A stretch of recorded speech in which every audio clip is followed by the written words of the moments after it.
Well, I hope you're ready, because it's go time! Today, in the Clash Royale League Europe, St. Pelican, Soking, and the mighty team Queso aim to secure their spot at the top of the standings. In their way, Dion, Lemon Tea, and a Fnatic team are hungry for their first win. Let the battle commence!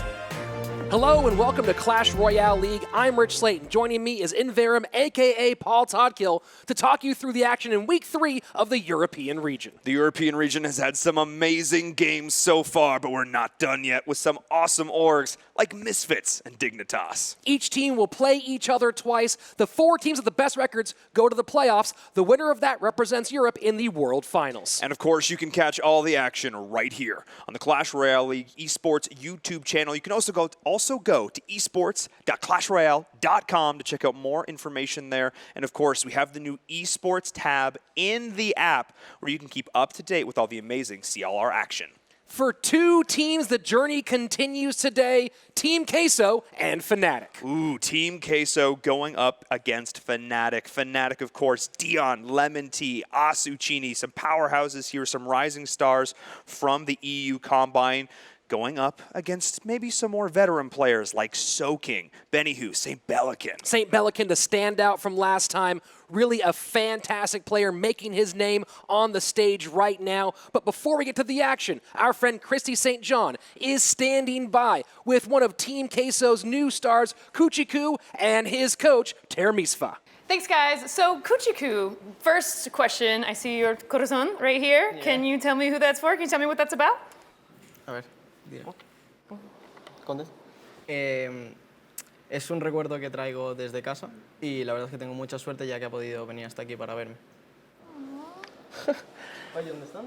It's a reminder from her girlfriend that he brought from home, and he's very lucky because she came here to see him as well. Can you feel the love in the room? I can. Well, let's see it. I'm excited. Back to you guys. Love is in the air all the way from the country of Spain. We're going to see some action very soon, but first, let's go over our match format. Of course, it all starts off with our card bans. Each of these sets will have their own unique card bans. We start in the 2v2 format, progressing to 1v1, the classic, and if we need it in our ace match, our King of the Hill, that epic tiebreaker.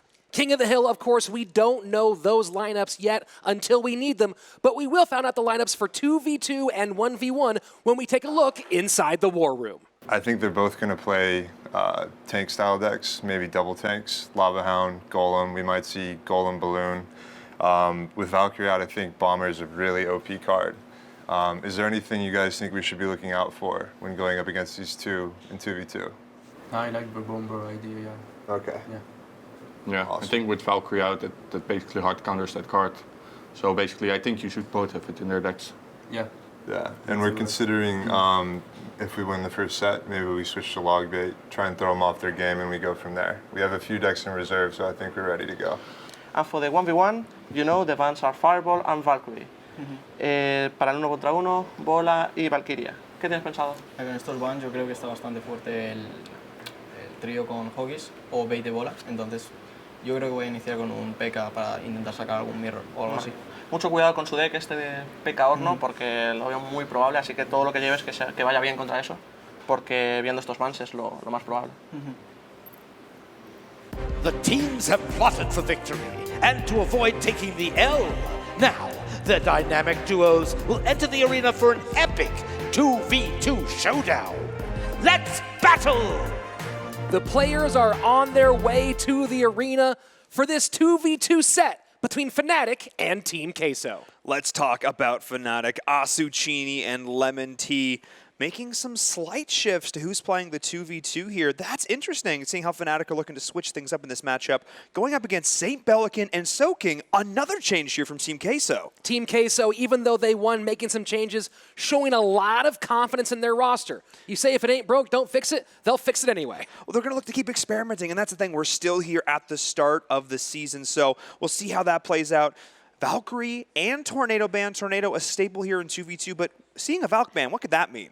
Well, that's interesting, although we have seen Royal Hogs making an appearance in 2v2, especially in split lane pushes, so they could be thinking about throwing those on the board. I really like this ban here. You know, anything to deny that really strong Royal Hog right now. We'll see if Fnatic can do it off of Team Queso's hot streak. And here we go, 2v2 on its way. All right, let's get into game number 1, set number 1. The 2v2 is underway. Both of these teams looking to get out to an early lead here, establish some dominance. Team Queso coming off of the win. They've got to be feeling relatively confident going into this. Again, making those roster changes off of the win. We'll see how Fnatic fares in this matchup right now, trying some new things, experimenting. Both teams going with pretty big pushes early on. The Golem down the right-hand side for Team Queso. Fnatic doing Lava Loon on the left. Lava Loon here coming out, can have a lot of damage in the air. The Hunter and the Inferno Dragon to clean this up. We have Golem and Balloon on the right now for Team Queso. The Golemites are getting down onto the tower. The Lightning to clean that up. Great hold there from Fnatic. But they did get the bomb damage, the death damage on the right-hand tower. Fnatic now down to 1897. 1897, and a little bit of a light lock there with that Inferno Dragon on the left. Going to be chipping away now at these towers. Both of these teams, the opening salvo, we like to say. So we've seen the Golem, we've seen the Lava Hound, the big tanks have made an appearance. And we're actually seeing a bit of a hold coming in now. Neither side wanting to overcommitting here. I really like this play. A little bit more passive, a little more conservative. Well, I want to go back to seeing that the balloon behind the Golem. Not a combination you usually see in 1v1 because it's so expensive, but here at 2v2, you have the elixir to play and make some different combinations. You've got 20 elixir, 16 cards. The possibilities are almost endless. All the permutations that you can pull out right now. We do have the cannon cart here, another staple of 2v2 combined with the poison, looking to clean that up. And look at the timing, knocking that right on down for the Golem to take the swing. As we approach double elixir time, Team Queso ahead with the right-hand tower down to 1584. Fnatic doing some small damage on both towers of Team Queso. We're going to be following up with the Miner, with the Golemites here as well. Just chipping it down, keeping up that pressure. Soking is known for his aggressive play, and I think we're seeing that characterized here. Looks like we're gearing up for another big push from Fnatic, and there we go. The Lava Hound is down, and we see the Balloon following. We have the bat slowly starting to chip away. The Hunter as well with the poison. What a solid hold so far up right now from Team Queso, already shredding this push. I love seeing the Hunter in 2v2 with so many big cards pushing through. That's where it really shines. You can take some troops out from behind, but once they get up in front of you, bam, those so many shots do so much damage. It's got such a wide arc. It's just able to just find so many enemy units in these situations. As we do see the chip continuing here, I think that's pretty much going to be all she wrote. Team Queso looking in a solid position right now, heading into overtime. A few more spells will take that down. There's the Miner, there's the Fireball. I think that's going to be it. Team Queso taking the first game of set number 1, 2v2. Soking and St. Bellican making it kind of look easy. Well, I mean, traditionally what we've seen, St. Bellican can play a little bit more conservative, a little bit more defensive, and Soking likes to play that aggressive role. You put them together, you've got somebody who's super strong on defense, somebody who's super strong on offense, which means that they always looked comfortable in these scenarios. There's never a moment where they didn't look like they looked like they were out of cycle. There's never a moment they looked out of control. Constantly allocating exactly the right amount of elixir, the right amount of resources to these pushes. Okay, taking a look at these stats here, we see more spells played, almost a little over double from Team Queso, indicating a bit more aggression. That's what we saw here. When the poison coming out, such a big part of this. Every single time Fnatic tried to rally, tried to put a big push together, the poison was there to back it up. I think that's absolutely huge. I mean, there's clumping all these units together, you're getting that mass AoE damage. That's really where Team Queso is going to thrive. One thing interesting to note here, Team Queso going with some unusual combinations, Golem with the Balloon, not something you see all the time. But then you have Fnatic playing a more traditional 1v1 style setup in 2v2, and maybe that innovation is what's giving Team Queso the edge. Well, we're going to see if it's going to continue here in game number 2. Let's get into the action. And here we go. Reminder, Team Queso at the top of your screen, Fnatic at the bottom. If Team Queso takes this, they will take the set 2-0. Fnatic needs to come back here, tie it up, take us to game number 3, and mirror match openings to start this off. Lava Hound, followed by the Inferno Dragon, about to crash together right at the river. Not much separating in the early moments from styles. We're seeing very similar openings from both squads right now. Spells raining down from above as well. A slightly favorable trade now for Fnatic. Well, it's going to get cleaned up here pretty quick, but overall, very similar openings, very similar techniques. We do have an interesting push coming out right now. The Lumberjack taking a lot of pressure here. The Balloon, beautiful pull though with that Tombstone. It was a great push with the place with the Tombstone, but the Balloon is going to get the first bomb down. That is huge. Early on, the right-hand tower for Fnatic down to 1263. I'm watching that Lumberjack going in, clearing the way for that Balloon taking the aggro, but the additional part of that, of course, is that it's going to drop that Rage. And that was absolutely pivotal to not only cleaning up that Tombstone, but then pushing in the Balloon. Now we are seeing, though, Fnatic with the counter push right now in the back. The bats are there, instantly cleaned up by the Zap. This is a solid counter from Fnatic. A much better opening for Fnatic this time around, getting that tower down to 1730 as we approach the halfway point in regulation time. Now, of course, we do have the Tornado bans, and I think this is definitely going to be part of the reason why we're seeing more of these heavy air pushes right now. Tornado able to disrupt that so well, bring that back with those big combo cards, shut that down. You can allocate more resources here to getting those sneaky side pushes when you don't have to worry about Tornado activating that King Tower. Interesting talking about bans. The Valkyrie ban from Fnatic really having no effect on gameplay so far, as this has been an aerial battle. This has been a truly aerial battle indeed. The bats here to follow up, back this up, but look, the balloons are coming through on both sides. Will the balloon connect? It does! That is going to be the tower going down, and a beautiful cleanup on the right-hand side. This is a massive advantage for Team Queso right now, able to just squeeze right on through with that balloon right there and find the connection. Really shocking, that balloon making it all the way to the tower. It was down to its last legs and somehow got not just the death damage, but the actual bomb drop. And now with just about 30 seconds left, Fnatic's looking for some way to stay in this 2v2 match. They need to make something happen right now. The push is coming in, the Lava Loon, the Cannon Cart to follow up. The Inferno Dragon is absolutely shredding it, and the Poison once again. By the time they cross the bridge, they have almost no HP to work with. Easily shutting this down is Team Queso. Only 15 seconds left on the clock, and they're already starting to chip away at this left Princess Tower as well. This is absolutely crucial. Beautiful timing as well on that Lumberjack, not allowing that miner to get value. That's going to be it. Team Queso, St. Pelican, and Soking taking the first set for their squad. 2-0, crisp, clean. I wish I was talking as well as they were playing. Crisp, clean play coming in so far from Team Queso, looking oh so confident in this matchup. Really, there's never one where they felt flustered. Fnatic just didn't feel in control of that series. Well, the big difference in this game in particular was the way they used the balloon. Notice here, Team Queso using the Lumberjack to get rid of that Tombstone so the balloon can get onto the tower. On the opposite side of the field, you didn't see the same thing happen in those closing seconds from Fnatic. They left that Tombstone up, the balloon could not get to the tower.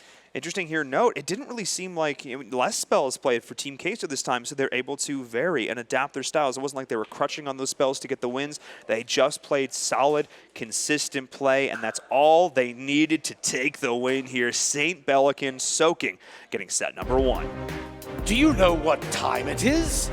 No. Wait, I've got it. It's time for a 1v1 showdown. On to the arena! Players coming to their podiums for 1v1. Fnatic fielding Dion against Team Queso's Kuchiku. Dion coming in now, the Dutchman doing work. Again, a standout at the Combine. You know, representing, he was one of the few, or the only Dutch player actually represented at the Combine. Again, doing so well to get picked up by Fnatic across the board. Kuchiku coming in from Madrid. I know another Spanish player representing there. A lot of experience and the competitive standpoint for Kuchiku. I'm excited to see what he does here in the CRL. Yeah, number 8 at Gamergy, number 3 at Gameopolis. Kuchiku has been in these situations before, but don't count out Dion. Experience at RPL, RCC, and representing the Netherlands. We now look at the ban cards. Valkyrie going up against Fireball. Interesting ban here from Dion. Well, with Valkyrie and Fireball off the board, you kind of have to expect it might be some time for Royal Hogs. Royal Hogs are definitely going to be something I expect to see here. The way pro players, they've been able to split them, get split pressure up. They've used them in a way that we really haven't seen before. We'll see if we see it here. And we are off.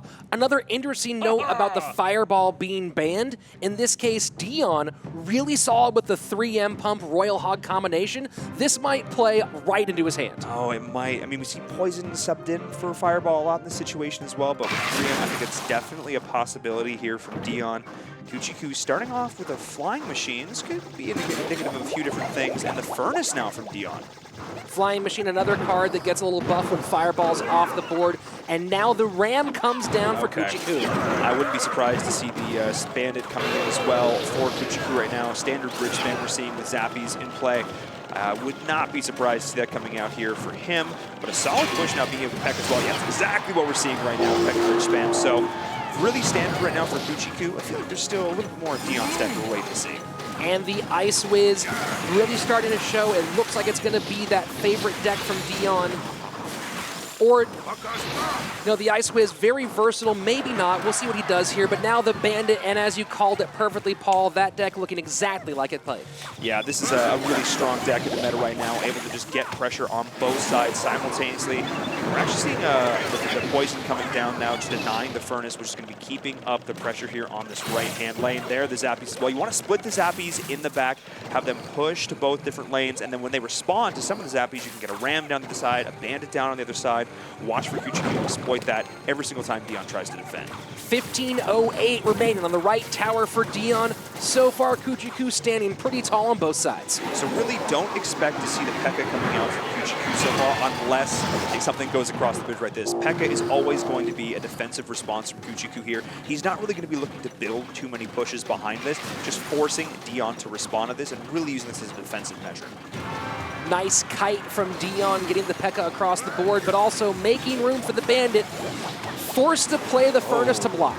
Wow, and that is a huge value Poison coming out from Kuchiku right now. That was not the Furnace that wanted to be dropped right now, but we are seeing the Graveyard coming in with the Cannon Cart to back this up. This is actually going to be a solid response from Dion. This is going to do a lot of work. I should have seen this coming. Dion is a Graveyard master. This is his bread and butter, and I don't think we've seen it yet from Dion. We saw him in 2v2, a chance in 1v1 to show it off. Well, now we are seeing the push, the counter push now coming in from Kuchiku. The defense will need to be perfect here from Dion, and it looks like it's going to be. Wow, solid response there. That Graveyard got it did so much work there. Look at this, almost evening out the game in an instant. As we approach sudden death overtime, we are nearly in a dead heat in the right-hand side. Kuchiku ahead on the left by about 300 hit points. Dropping a defensive Graveyard. Graveyard is Dion right now, just stalling out that P.E.K.K.A. We are going to see the Cannon Cart shredding that down. He doesn't really want to use the Graveyard like that in this situation, but in this case, I think it was absolutely worth it. Because look at how much damage fell through the tower. Without that Graveyard, it could have been catastrophic. And now the E-Wiz supporting the P.E.K.K.A, trying to get it across the board, clear the way. Maybe get the Battle Ram right behind all this as soon as that Cannon Cart goes down. This game has become circles of death. Don't stand in any of them right now. In this case, you want to if you're the Zap. You should be cleaning up those skeletons. But overall, both of these players have the potential to end the game in an instant here if they can find the opening in their opponent's armor. But we do now see the Ram getting cleaned up. Barbarians in tow, chasing across the bridge right now. But look, this is where the Poison's going to get the value. They're all going to be stopped. We're going to take down this Ice Golem. And look at how much damage that Poison does. Right now, remember, Team Queso up one set, looking to get these games in the second set and close this thing out. Very even set so far right now, or game I should say so far, as Dion is holding his own up against Kuchiku. The Bandit is there to clean up the Graveyard in the back, but this is still a pretty solid chance here for Dion to make something happen as he cleans up this P.E.K.K.A with ease. He's looking very solid on the defense. He just needs to convert on his offense. And that Cannon Cart remaining on the board so long, finally getting taken off of its wheels by the Flying Machine. That is going to be huge. The Flying Machine, you can use it in so many versatile ways in this matchup. One of the things I think we're seeing from Kuchiku that's a little bit unstandard is he's not really split pressuring as much as we're used to seeing here. I think because the threat of the Graveyard is so real from Dion, he hasn't really been able to execute his game plan like he wants to. But speaking of executing the game plan, there's the Graveyard, there's the Poison, Dion's going off. The Graveyard Master, Dion, now putting his opponent just a few hit points away from losing this first game. So very close right now, but the P.E.K.K.A. is here. The Bandit is charging in as well. Can the P.E.K.K.A. find the opening? It needs to. The push is here right now. The Tornado to pull it back, but no, I think that might be it. That's gonna be GG. The Bandit charges to the tower, getting the win in the last moments for Kuchiku. What a solid game, though, from both players. Either one could have taken that there. It really came down to solid defenses on both sides. Wow, what a solid play. The splash yard variation with the Tornado, the Ice Whiz, you know, something we're so used to seeing here. But in that last second, the Ice Whiz did fall, and it was just too much to deal with for Dion. What a difficult spot to be in on that moment. So much elixir on the board for Kuchiku. Dion really didn't have much in his pocket, pulls the Tornado out, but still, at that point, not enough elixir left to make a play and keep all those troops off of his tower.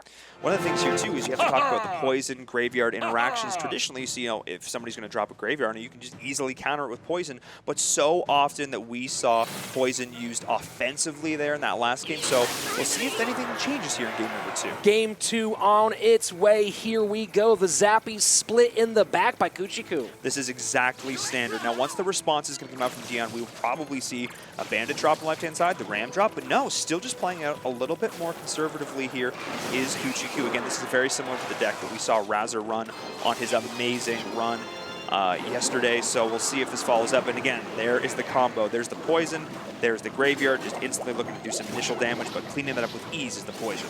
Kuchiku just one win away from the sweep for Team Queso, trying to give Dion a little of his own graveyard medicine. A little of his own graveyard medicine. I love this. That's confidence right there, taking your opponent's primary win condition and throwing it back at them. But hey, look, there's a little prediction coming in. There's some Royal Hogs. No Fireball, no Valkyrie. Those Royal Hogs able to get to the tower and take it all the way down to 1708. Wow, even with the Royal Ghost there to try and play defense, that was a lot of work done.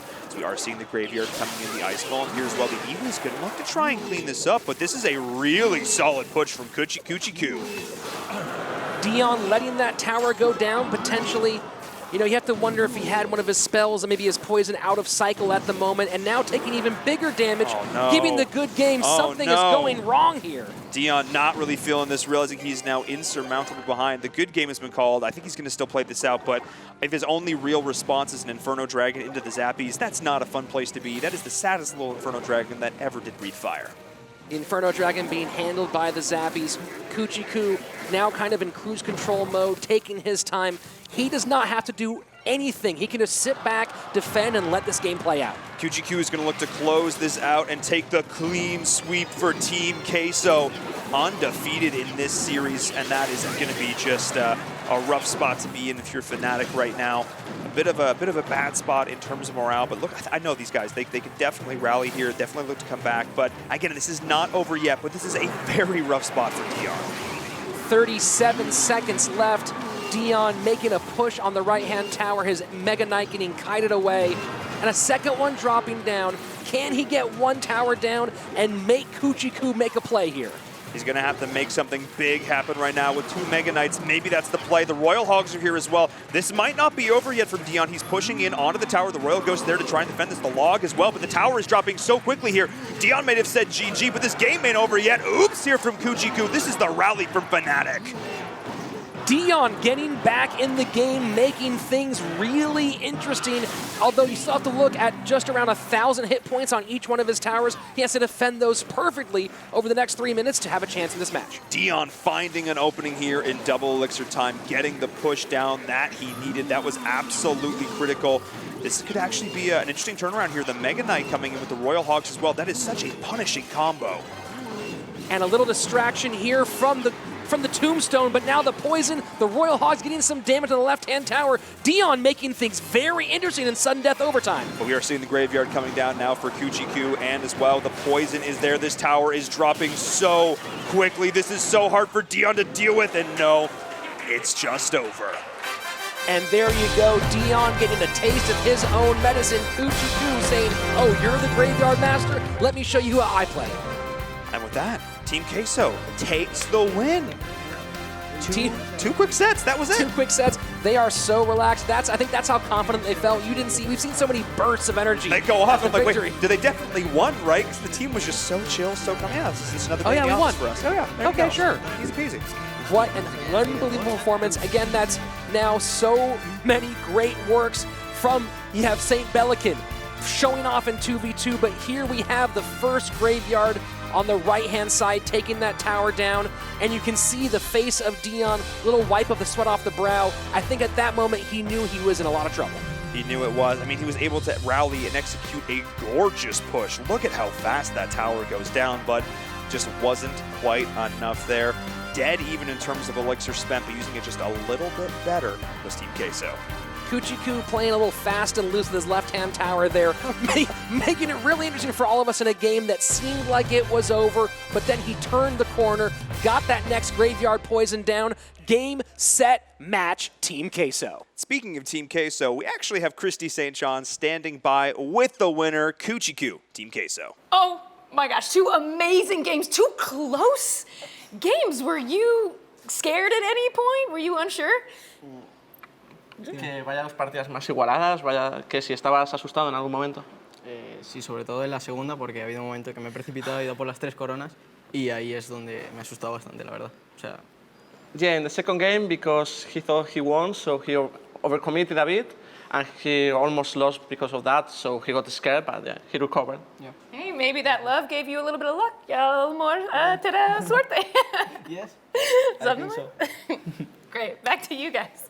Thanks, Christy. Kuchiku, very impressive in his CRL debut, getting the win for Team Queso. Let's take a look at the European standings. The whole roster for Team Queso has been doing so well to start things off, but the European region, as we know, is incredibly stacked. We have Team Queso now going up 2-0 overall in the standings, but again, we have the names like Team Liquid, G2, ALG. Actually, I just list the entire, every team's good. Every single Everyone. team is good, and there is more action in the European region on its way. Next, we have Allegiance versus SK Gaming. The Royal Pantry is stockpiled with elixir, and there's no need to wait. Let's continue with the action. SK Gaming, with their German all-star Loay, is about to throw down with Allegiance and their veteran leader Donkey Kong. Will SK get their first CRL win, or will Allegiance remain unbeaten? Only time will tell.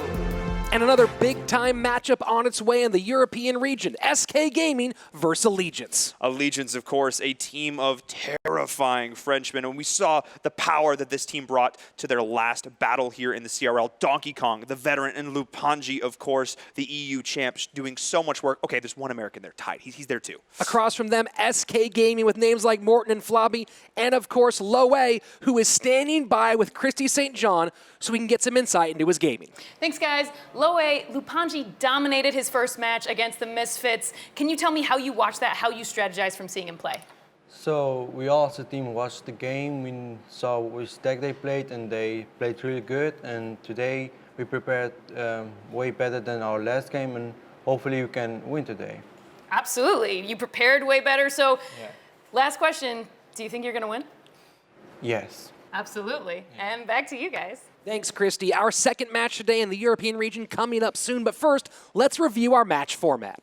Of course, it all starts out with those key card bans. Each one of these sets will have their own unique sets of card bans.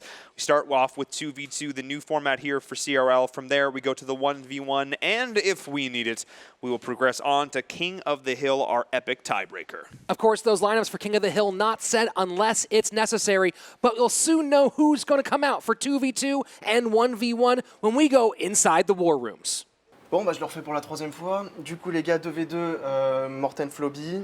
On connaît leur deck, on est prêt, vous avez les vôtres, vous savez quoi jouer, vous savez quoi faire. Encore une fois, vous n'oubliez pas la communication, c'est hyper important. S'il y a un petit souci, pas de souci, on enchaîne, on passe à la suite et on reste pas sur le petit souci. Dès que vous faites un truc important, type un sort ou une troupe importante, vous le dites, comme ça il n'y a pas de mauvaise surprise. Et vous avez vos decks de prêt, donc tout va bien se passer. Ok? Loay, 1 versus 1. Yeah. You know who you are facing? Yeah, Lupanji. You're used to play against them as well in other competitions, right? Yes. We know we're happy with the bans that we made. So really the only thing that you have to do is just focus on yourself, focus on the match, go out there and do your best. That's all we ask from Yeah, you. we will do that. All as a team. Okay, 1, 2, let's go. Okay, you say it. Okay, 1, 2, 3. SK Gaming! European history is full of epic battles. Prediction? We've got another one on our hands. SK and Allegiance, the time has come for a 2v2 battle! The lineups are set. Interesting note, both teams opting to go with the exact same 2v2 lineups as they had in their last losses. Both these teams, they did lose the first time around in 2v2, but I like the fact that they're sticking it out. Doberman and Donkey Kong, Flobby and Morton. They're giving these teams a chance to grow, to learn, to develop even further because, of course, it's only week number 1. Interesting notes on the bans here. Poison, pretty standard, but Fireball also being denied. With Fireball and Poison both off the board, we could expect lots of mid-level troops, a lot of 3, 4, and 5 cost stuff. But also note, the Rocket and Tornado still in play. And that's such a huge, devastating combo. I mean, maybe it's going to prevent teams from running some of those big beatdown styles. Maybe we'll see more mid-range stuff. We're going to find out right here. So many awesome 2v2 decks, so much potential. The meta is still developing. We're about to find out here in just a second. Rich, let's get into it. Game 1 of set 1 is underway. SK Gaming's Flobby and Morton at the top of your screen. At the bottom, Allegiance, Doberman, and Donkey Kong. We have the Frenchmen over on ALG up against the Germans on SK Gaming. Starting out so far, fairly passive. A Magic Archer coming out and already predicting a few mid-range cards. We're seeing them here to start things off. This game looks like a 1v1 so far with a slow pace. It does. I mean, we are going to see that Giant Skeleton coming in. No surprises there. Getting so much value here in the 2v2 format. You've got to keep it at range, though, because if it drops that bomb on the tower, that is the single largest tower nuke in the game. 957 damage, taking it right to the face. And that Death Bomb taking care of a lot of troops at the bridge. But oh, we see the Royal Hogs on the left-hand side with no poison and, more importantly, no Fireball on the board. They can get some more damage. The Valkyrie prevents a lot of it, though. There's a reason the Valkyrie is used to counter the Hogs. You saw it right there. We are seeing aggressive push, though, on the right. Look at how much damage this is already taking. The freeze is there as well. The follow-up.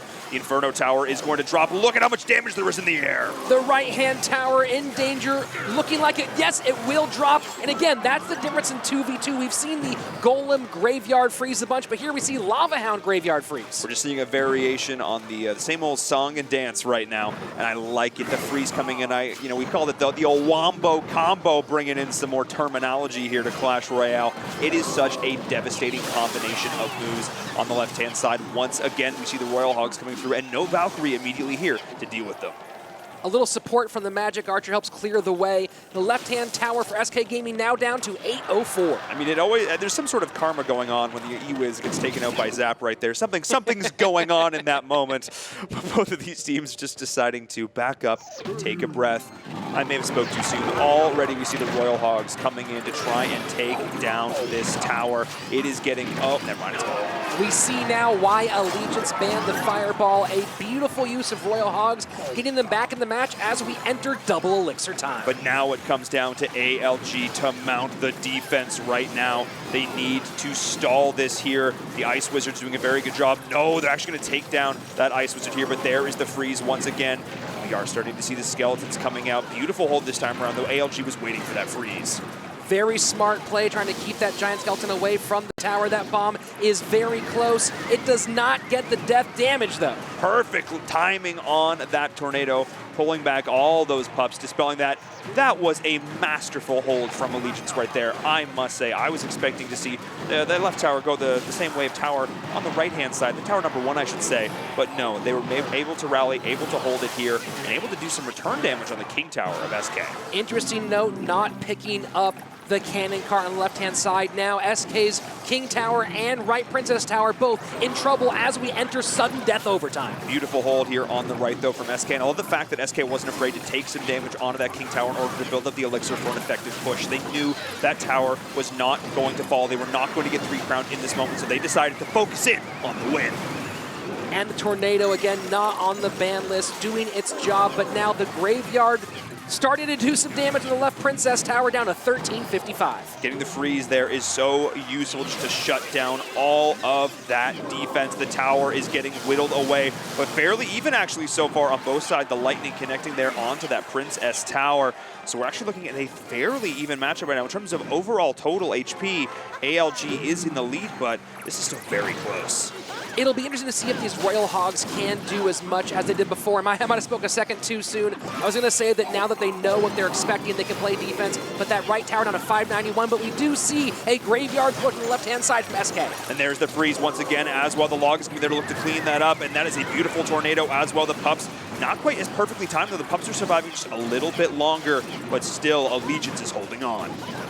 Just around 300 hit points separate the towers of these two teams as we have about a minute 40 seconds left in the match, or in the game. In the game. Good placement there on that tombstone, eliminating that hog pressure. And now we see Allegiance on the backstep here, as we do see once again SK going in. Will the freeze be there, or are they not going to commit it this time around? There it is. Morton and Flobby putting the freeze down a little bit later than expected. The graveyard not getting full value on the left-hand side. That might be the mistake that cost them here, committing that additional elixir there to that push. A little bit late, though, in this scenario, but oh no, they knew what they needed. They need to get it just in time, and there it is, the rocket. Photo finish.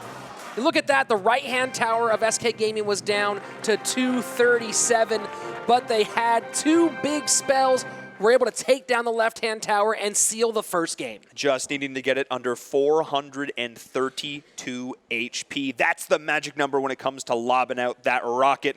They identified their win conditioner. They knew what they needed to do, and that is why Rocket, once again, is so potent in 2v2. Normally, we see both players running. If you look at CRL Asia, that's something we saw commonly there, but now we're just saying just the one, just the nail in the coffin, truly a base race situation as both Hogs come out. But they're not faster than a speeding Rocket. So we see the number of troops played for Allegiance way more, but the number of buildings played for SK much higher. So a little bit more defense on the side of SK, but the spell damage, and that was the big key, putting that tower down at the end. And I don't think Allegiance saw it coming. I wasn't expecting it personally. I mean, we've gone that whole game. Talk about the patience that goes into that. I mean, we'll see if game number 2 goes the same way, but there is something truly impressive about being able to just hold off. It's there the whole time. You're just watching it there in your hand. No, I'm not going to use it. I'm going to wait. Execute. The same ban card still live. Remember, you will not see Fireball. You will not see Poison throughout this 2v2 set. We are going to see Royal Hogs, though, coming out. And, oh, there is the answer, pulling them right back into that King Tower, activating it immediately. Definitely worth taking 600 damage on that tower. Golem down the right-hand side, supported by the Witch. A change of tactics from SK. Allegiance looking so far fairly similar to the first game. Fairly similar so far. We are seeing that Inferno Tower once again. It's getting very low, but I love this combination with the Ice Wizard, just making that Golem oh so slow, and he'll be able to clean that up with ease. The Golemite's not going to get to the tower, but the left lane for both teams down under 2,000, separated by just about 50, maybe 60 hit points. So far, neither side really overcommitting here. It's just interesting to see the different styles. We are seeing more of a classic quintessential beatdown coming out from SK with a little more fast-moving action now for Allegiance, having the cannon cart, having the Hogs as well. Not really seeing a big frontline tanky unit for them yet, but the Golem, how they play around that is going to be the key factor in this match. Well, a little misplay there on the side of Allegiance playing the Royal Hogs and having no answer for the expected building. We saw a bunch before. They did nothing with it this time. And again, the Royal Hogs just not making their opportunities on the tower. This is one of the reasons we see Tornado banned so frequently in 2v2. It just gives you so many more options, so much more utility. Already activated the King Tower, stalling at the push with that Royal Hogs. And this is something that SK is just going to continue to do all game long. The flying machine coming across, not going to get much out of that. Another Golem dropped in the back. Remember, Tornado Rocket still alive in this matchup, so we can get a decent answer to a big Golem push. I mean, we're seeing an interesting playstyle right now from ALG. It's a more defensive style deck coming in. Uh-oh, that might have actually been a bit of a misplay. I'm going to hold that thought real quick. The Tombstone was there pulling the Royal Hogs in, and that Rocket not actually connecting. Maybe a bit of miscommunication with both the players. Both of them had an answer in hand. Both of them played it, but a little bit of counter synergy. And now we have a Royal Hog push get all the way through onto the tower, saved by the tornado, but the damage is done, down to 16-13. So much more elixir spent than SK needed to in that scenario. That was an uncharacteristic misplay from them, simply a miscommunication there. Both of them had an answer in hand, and both of them used it. But in this case, they then put them behind, and now we might not see an adequate answer. The Valkyrie is going to be here, but that's just going to be a lot, or a little bit of damage taken by that tower. The Magic Archer to support them, not going to be doing a whole lot because of the beautiful positioning of that Valkyrie. But hold on, Paul, look at the left-hand tower. The cannon cart got a lock. 732 to the left-hand side. Can ALG stop that cannon cart as well? They need to watch this. They need to go in. The Golem is going to be there as well as the Tombstone to slow down these Hogs, but they're looking to try and finish it up. No, a good hold, but now the Golem is marching in for SK. The Golem making his way to the tower. The Inferno Tower getting a lock onto the Golem, but now a nice tornado to pull it on the death damage away from the tower. Getting that death damage out of range is so key. That will chunk through your tower in an instant. The Valkyries here once again pulling them back, and the log for good measure. Beautiful hold, but this tower is getting oh so low on the left-hand side. They can look to start to spell cycle this down with solid defense, and SK knows that they're making an aggressive Golem push. Royal Hogs just keep on coming. They never seem to stop, forcing the response from SK, but we have the Inferno Tower by Allegiance, keeping that Golem from getting all the way through. These guys are really doing everything they can to stay in this game. But we do know that there is a rocket somewhere in the deck of SK right now, which just means they have to get the tower down below that key threshold here. Can they do it? They're going to look to do so right now. Then that's just it. They don't even need it. SK Gaming takes it. Morten and Flobby putting it down. They ran the Golem deck. They weren't afraid of the Rocket Tornado combo. Instead, they played it themselves and really didn't even need it in the end. They didn't even need it in the end. One little misplay, but it wasn't enough there. SK Gaming takes the set, looking so comfortable right now. Clearly, they've been putting in the work, putting in the practice. Overall, they look like champions. And there's a question there. Was that Inferno Tower slightly misplaced? They did get a lock on the Golem, but they had to use the Tornado to pull it off the tower. Were they hoping to get it down a little bit earlier and move the Golem over without spending the extra elixir? That's definitely a possibility there. Again, at this level of play, one tile out of position can be the difference between life and death. Flobby and Morten, the Germans from SK Gaming, looking oh so solid. But of course, Rich, we're not done yet. We are not done. 1v1 action on its way. SK Gaming just 2 one-on-one wins away from closing out the match, but they have to go through the dangerous Frenchman, Lupanji. 1v1 pits wit against wit, man against man, P.E.K.K.A against Goblin. Oh, that's a mismatch. Anyway, Lupanji and Loay, let's battle! And now we have the chance, the moment, the opportunity for Allegiance to hold on, and they're going to put their faith in the EU champ. Lupanji, we have seen this man do work time and time again, but now he's going up against an all-star in his own right. Loay, one of the champions for SK Gaming, going to look to take him down a notch. The German took third at CCGS EU last year. Let's take a look at those card bans. Fireball ban from Loay, the Cannon Cart ban from Lupanji. Taking away the Fireball once again, not going to be in this matchup. And the Cannon Card as well, such a strong card in the meta. You're talking about the accolades of these players. Number 3 at CCGS for Loay. We have CCGS, obviously first place for Lupanji. Both of these guys have faced each other in competition before, I'm sure. They've been playing at these highest level of competitions. We're going to see this now play out once again here on the big stage at CRL. Fireball out for this game, for this entire set. And we just saw Allegiance do some good work with the Royal Hogs. Didn't win, but could Lupanji use those to his advantage? Definitely a possibility here. We have seen Lupanji use those Royal Hogs to great effect. We saw him, I want to say dismantle. Dismantle feels like the term in his last set. And now we're seeing an interesting slow start, already cleaning that up. The Magic Archer being dropped here for Loay. A Poison coming down, you know, often Fireball counter from Magic Archer, but Poison does the job just as well, and getting damage on the right-hand tower. So far, both of these players playing exceedingly passive to start this off, getting a feel, trying to get a read on their opponent's decks. Once they get that read, once they get that feel, they can start to be more comfortable with when they're playing and how they're playing their own win conditions, because they need to make sure that they have the counters in hand to deal with what their opponent is doing. The Witch down, now the Bowler in the back for Lupanji. The Bowler coming out as well. Some different decks that the Bowler has played in, Splash Yard being one of them, but the Hogs are now coming out from Loay. There's the beautiful Tornadoes. Looks like it will be Splash Yard coming in here for Lupanji as they are activating the King Tower. Still taking a lot of damage on that left Princess Tower, though. Down to 1885 on the left-hand side, but Lupanji now orchestrating his own push in both lanes. That goal, I mean, the Bowler, you have to talk about the Bowler. You cannot leave him uncontested. This guy soaks up a whole lot of damage in. He actually does chunk those big old rocks. They ain't nothing to blink at. They hurt. 2 full rolls on the right-hand tower. Now Lupanji takes the lead as we enter the halfway point of regulation time. Lupanji looking very comfortable so far, knowing that Loay is going to be playing all around those Royal Hogs, having the response there. And watch now how Loay plays this.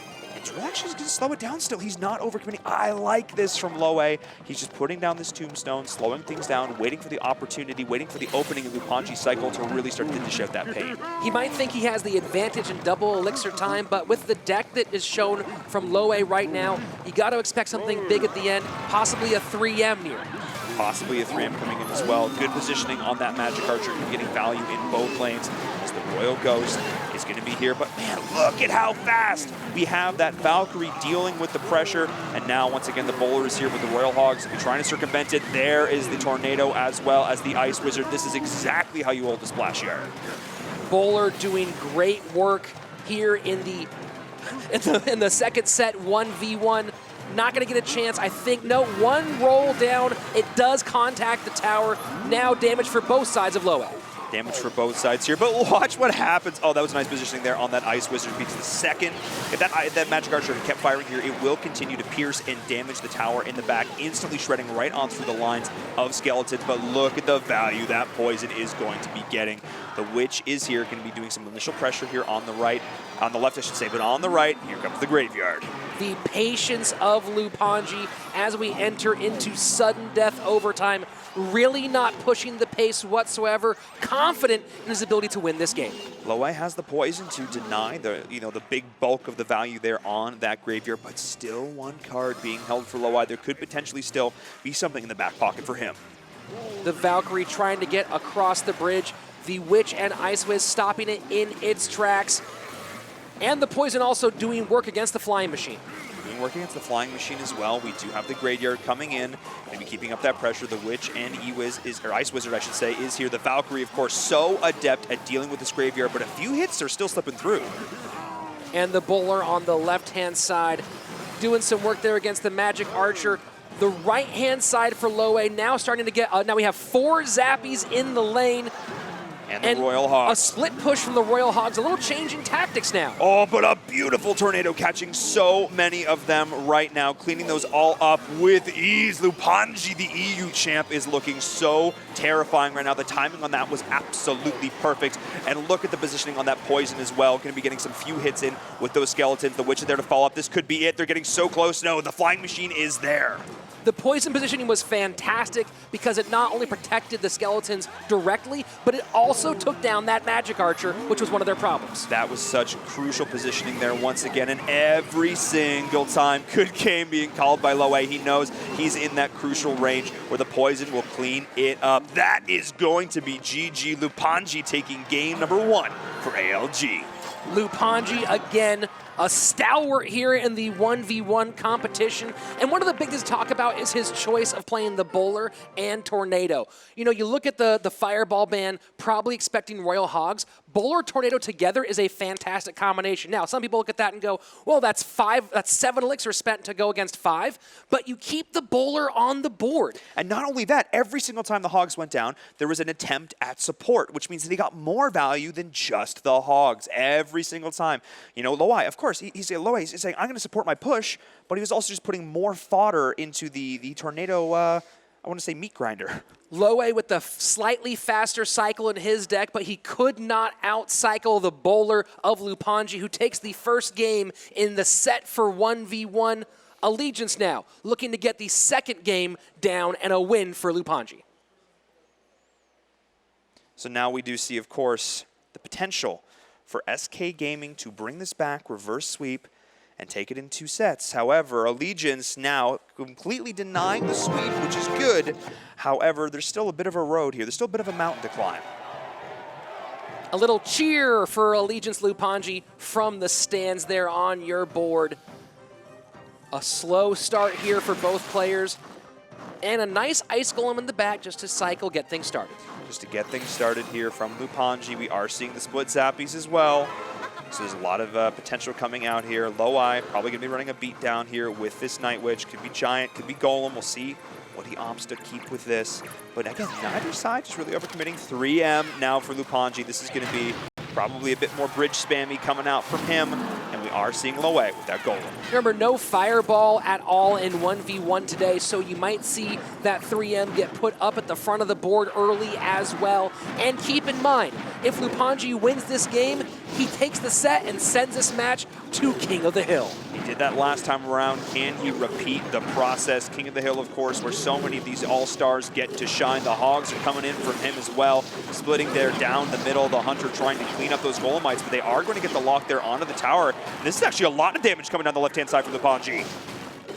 Loay now doing work on the left-hand tower. That thing is going to fall. Great support from the Lumberjack. That Lumberjack doing work, and it's still alive. It is going to drop that Rage, give a little bit of additional value there to that Baby Dragon, who's going to be chunking through that King Tower, already getting damage there as well. Loay, the right-hand tower for him, is starting to get low, and with the Royal Hogs in hand for Lupanji, he will look to capitalize on that. But what a great early lead from Loay. And the Golem dropped on the right-hand side. 3M now trying to get there and stop it.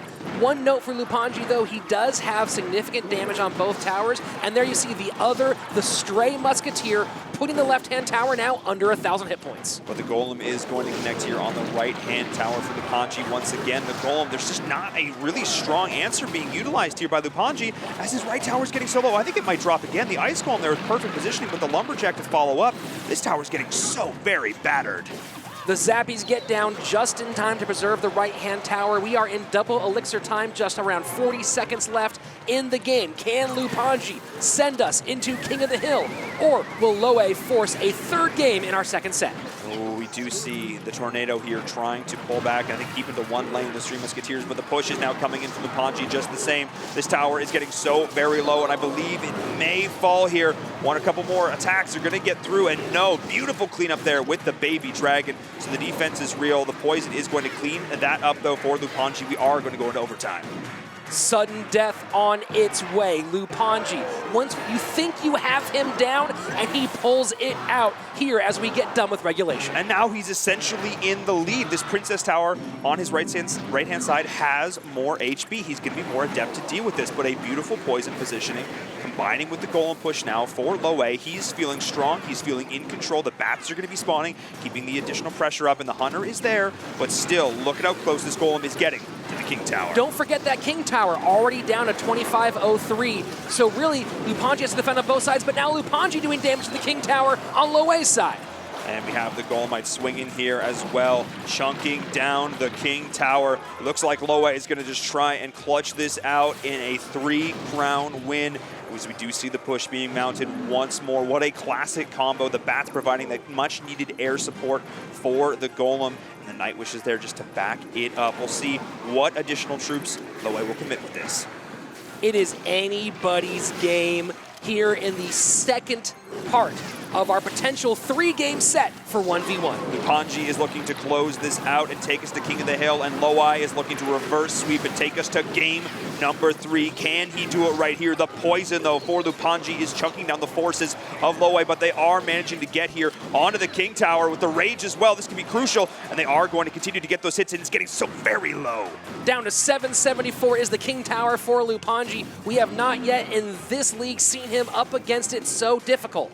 So difficult to deal with the pressure right now. Only a minute and 30 seconds left on the clock. The 3M is here, constantly splitting them, keeping up that pressure, slowly whittling down the King Tower as well.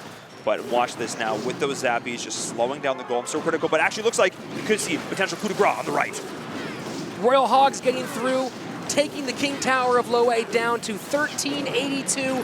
With over a minute left, you have to imagine that there is no way for both of these guys to avoid going down, and someone has to lose this game. Somebody is going to lose. Only 6:15 remaining. That is not even 3 poison cycles, I should say. So Loay still needs to do some additional damage here, but the bat's getting through on the right as well. So much damage being done for both sides. Less than a minute remaining. Oh no, the golem being dropped at the same time as those Royal Hogs. Just might not be enough. Can they defend this right now? The King Tower is getting so very low. The Zap is there as well. The Mega Minion trying to clean this up, barely able to do so. But the Princess Tower, the right-hand side, down to 303, down under 200. The poison doing a little bit more damage, getting it right there. Will it go down? That is it. Loay taking it, taking us to game number 3 here in our second set by the skin of his teeth. I didn't know if he was going to have enough damage there. The death damage from the Golemites, barely enough to take us over. That was the last tick on poison. We're talking the difference of 8 HP, but that's what it comes down to at this high level of pro play. And here's that Lumberjack. You know, you see it get to the tower so rarely, but when it does, it can chop it down so quickly. And then the finish on the right-hand side, both players barely holding on, the stakes so high. Loay forcing a third game in the 1v1 stat, and now it all hangs on this next game right here. Can Loay close it out for SK Gaming, or will Lupanji get that final key and send us to King of the Hill? That's what he's looking to try and do right now. That is where we saw ALG succeed. They were able to find those wins in King of the Hill. They were able to find those opportunities. SK as well, though, they have a lot of strong individual players. Both of these teams, I think, will feel like they have a pretty even chance here going into King of the Hill, but we are seeing a brawl right now with these players. I'm so glad this is a best of 3. Well, if you're Allegiance right now, you're so happy Lupanji is the one playing out there. Look, they have plenty of great players, but he's a guy who knows how to play under pressure. Oh yeah, there's a reason he's the EU champion. He's going to be representing that right here as we get into game number 3. This is going to be it.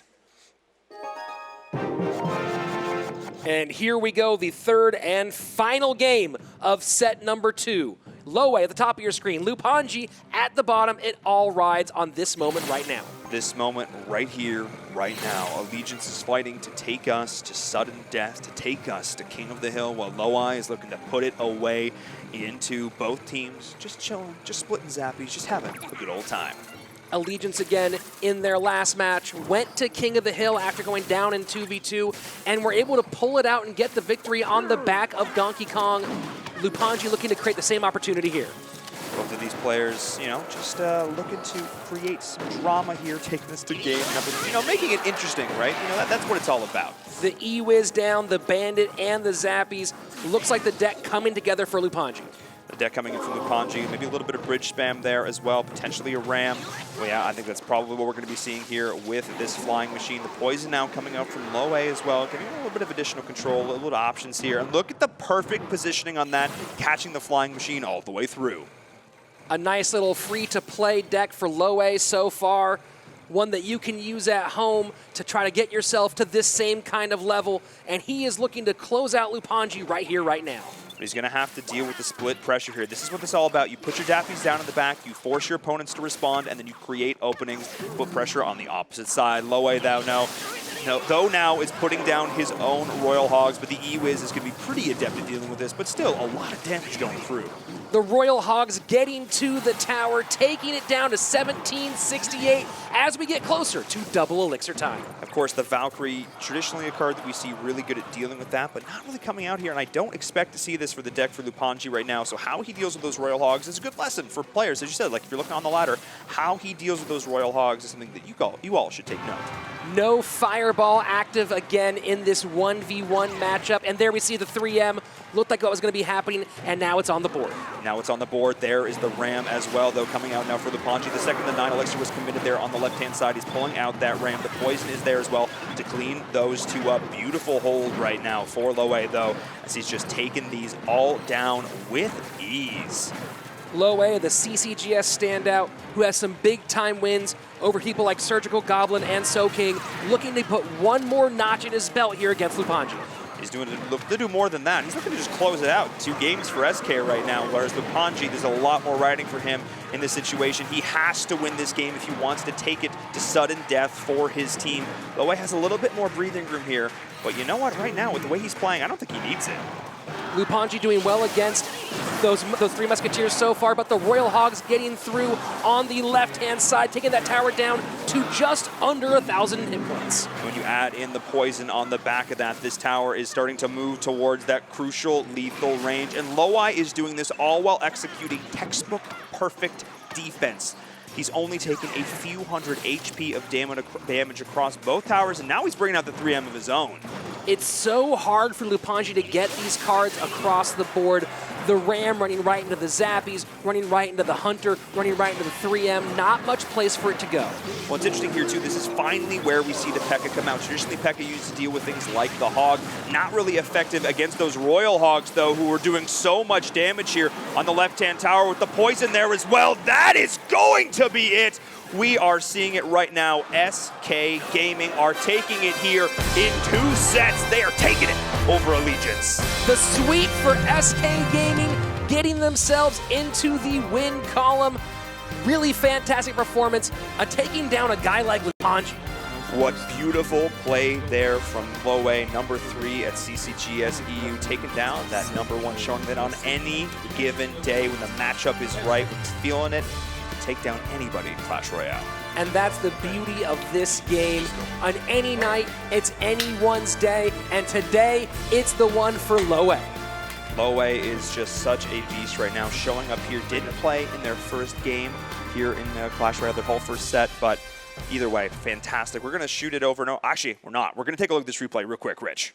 And here you see the Royal Hogs getting through, and especially with Fireball off the board, and with 3M and Royal Hogs, it's so hard to deal with both of them at the same time, and that's what Loay did, kept the pressure on, and eventually took that left-hand tower down. It's all about threat, keeping up the threat right here. Do I deal with the 3M? Do I deal with the Hogs? Where do I have to commit my resources? Not having Fireball there in this matchup was crucial because that is the card you often look to clean those two up. And here we see Loay with the slightly faster cycle in his deck. Even though he had those very expensive 3M, the rest of the deck kept it quick enough that he could make it trouble for Lupanji. Loay, the hero today for SK Gaming, getting them the victory and moving them up the leaderboard. Let's take a look at the standings.